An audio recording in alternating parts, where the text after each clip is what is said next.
Everyone, so welcome back to the channel. तो आज हम देखने जा रहे हैं what is LPO nest.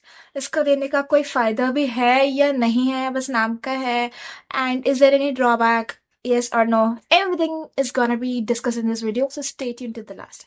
Okay, so देखा जाए तो एलपीओ नेस्ट एक स्कॉलरशिप टेस्ट है।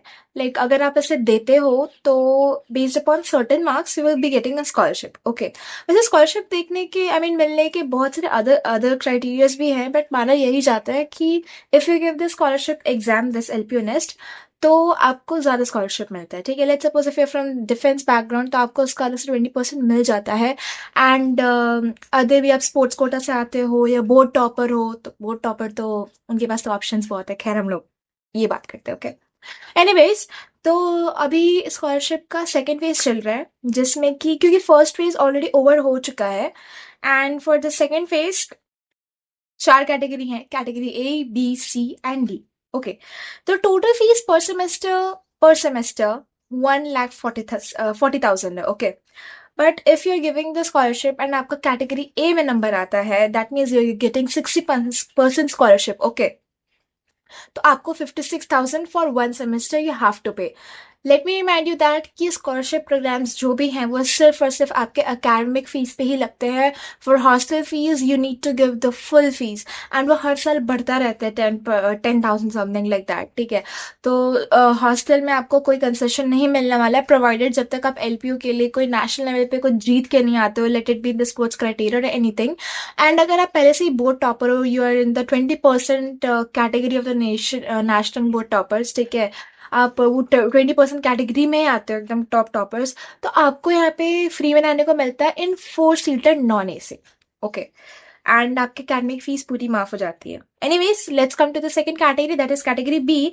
सो आपको उसमें 45% का स्कॉलरशिप मिलने वाला है, एंड यू हैव टू पे 77,000 पर semester.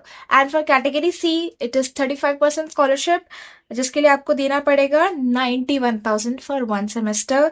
And category D is 25% scholarship, 1,05,000 पर सेमेस्टर। बता दूं तो मतलब मैं कोई प्रमोशन नहीं कर रही हूँ, बट आप कोशिश करना जल्दी से जल्दी एग्ज़ाम देके आप बहुत पहले स्कॉलरशिप अवेल कर लो। बिकॉज मैंने क्या गलती की थी, क्योंकि मतलब मैं हर सारे एग्जाम्स का वेट करते रह गई रिजल्ट के लिए, and I was not getting CSC branch in any of the top colleges. तो मैं यहाँ पे आई, and by the time I came here already 1 month had been already passed. मतलब आप जितना जल्दी ट्राई करोगे एडमिशन लेने के लिए, उतनी ज़्यादा आपको स्कॉलरशिप मिलती है। आप जितना लेट करोगे, जितना मतलब ज़्यादा क्राउड बढ़ता जाएगा, तो स्कॉलरशिप अमाउंट कम होता जाएगा। Okay, so I hope you are clear with this. And अगर आपको कोई डाउट है, please feel free to ask in the comment section, I will surely try to answer that, and मैं सबका आंसर कर देती हूँ generally. And okay, total 400 number का ये एग्जाम होने वाला है, ठीक है, जिसमें से आपका 4 सब्जेक्ट आएगा, physics, chemistry, maths and English. And if you are giving it for the biotechnology, या फिर आप कोई बायो स्ट्रीम के लिए देना चाहते हो related with science and technology, तो वहां पे आपका मैथ्स रिप्लेस हो जाएगा बायो के साथ। Hope you got it. Okay, and okay, now the question is how to prepare for it. Okay, I have got you.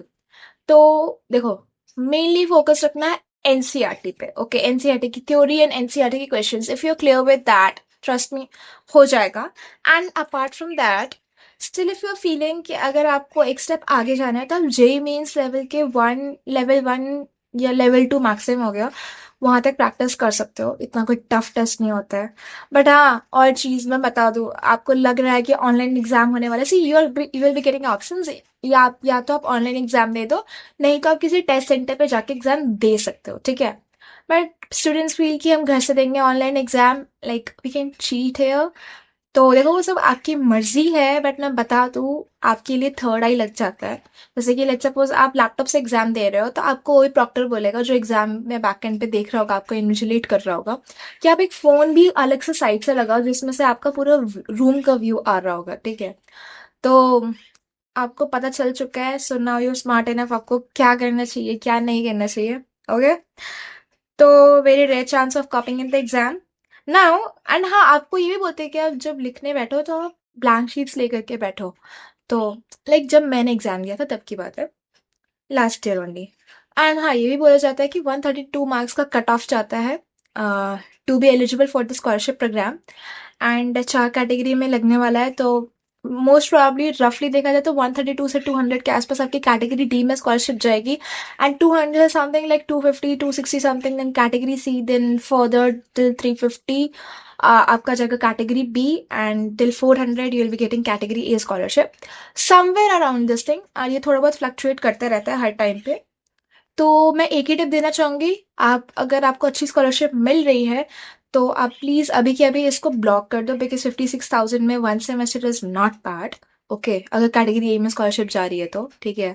And further आप कुछ और भी अवेल कर, जैसे आप अगर आप डिफेंस बैकग्राउंड से आपको एक्स्ट्रा 20% अगर मिल रहा है, तो मतलब नॉट बैड फॉर दैट। तो अगर आपका कहीं और जाने का प्लान भी बन रहा है, but you are not sure for that, तो आपको पहले आप तो इनको बोल देना काउंसलर को कि 10,000 आप इनको दे देना, एंड वो आपकी सीट ब्लॉक हो जाएगी। फर्दर आप 15 जुलाई तक आपको रिफंड मिल जाएगा, 1,000 2,000 कटेगा उसमें से, but that's totally up to you, ठीक है।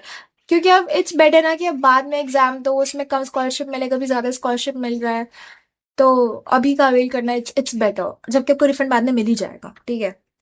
Let's not make the strategy viral. Okay, now board toppers का तो बता दिया, खैर हमें क्या करना बोर्ड टॉपर्स का, वो तो अपना देख लें, उनके पास बहुत सारे ऑप्शंस खुले हुए हैं। So I hope I have made you clear with your doubts and queries. Still अगर आपको लग रहा है कोई भी डाउट है, क्वेश्चंस है, क्वेरीज है, please comment down in the section, I will try to answer you all. And बहुत से बच्चों का क्वेरी आ रहा है कि दीदी हॉस्टल के ऊपर आप एक वीडियो बनाओ, कौन सी हॉस्टल लेनी चाहिए, कौन सी नहीं, see that's a very different topic, मैं उसके लिए अलग से वीडियो बना दूंगी। And then also what is exam pattern, what is the passing criteria, वो भी एक अलग डिटेल टॉपिक है। तो और एलपीयू नेस्ट की तैयारी की टिप्स तो मैंने दे दी, कहाँ से क्या करना है, ज़्यादा कुछ पहाड़ तो ऐसे है नहीं, but be clear with the basic concepts. So still if you left with any queries I am repeating again, feel free to reach out to me. Till then, take care. Bye bye. Guys, video में ज़्यादा बकबक कर दिया तो so sorry.